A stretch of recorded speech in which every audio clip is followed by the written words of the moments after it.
And I am a lawyer, but I'm not your lawyer. All right, Reba? Yeah. So, question. Sure. Why are so many lawyers afraid of fighting associations? What do you mean? You get a lot of lawyers that are just basically saying, Like homeowners associations? yeah. It seems like It's this. not that they're scared to fight them. It's that they're not profitable. Ah. So I don't think you realize how expensive lawyers are. Like they charge anywhere between like $150 to $550 an hour for their work, Yeah. right? Mm-hmm. A lot of attorneys, if they're doing like, pay by the hour things, then they're charging an hourly rate, but they're doing it for a service. So there's a predetermined end period. Mm-hmm. If you come to me for a will, right? Yeah. I know it's going to take me 3 hours to write you a will. I say it's going to be $300 an hour. I know I'm spending 9 hours making your will. I'm spending 3 hours making your will, making $900. Maybe I spend 4 hours if you have questions or we go over something, right?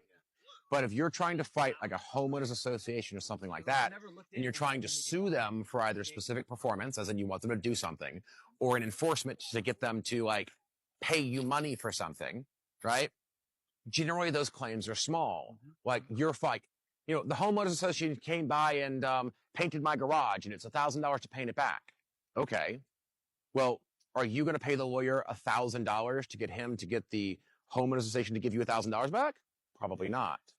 And other attorneys that do contingency work, like personal injury or like class actions or big litigation, they agree to take on that work for free up front for a percentage of the return. So they say like, I'll do your car accident case, and it takes about 13 months to like from beginning to end on a car accident. I'll work that case for 13 months and you pay me nothing. And I won't charge you for my hours.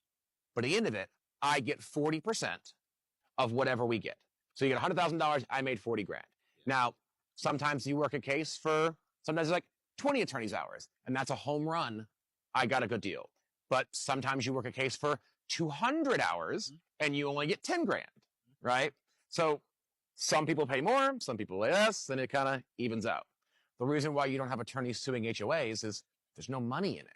Like it's not profitable for them to do it. They'd be basically just giving their time away for free at that point.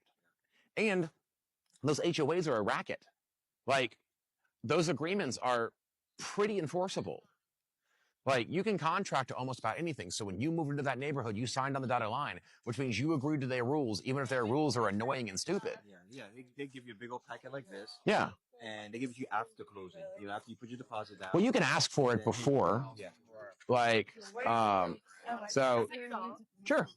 You can ask for that paperwork before you ever offer, before you like, I've been shopping for houses, and part of the thing is like, I would like to be able to maybe rent it out at some point in the future.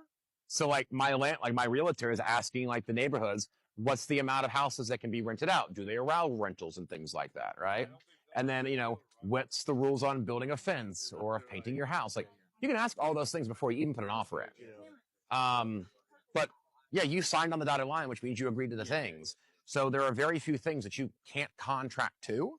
So that's why they don't want to challenge them, because you don't want to pay hourly, and they don't want to work 10, 12 hours, go to trial, and there's a 50-50 chance that they lose. So that's why they don't do it. Okay. That makes sense. Yeah. Yeah, I'm a first-time homeowner, so I didn't Yeah. see all the rules before, but I was excited. Here's the money. Okay, let's go.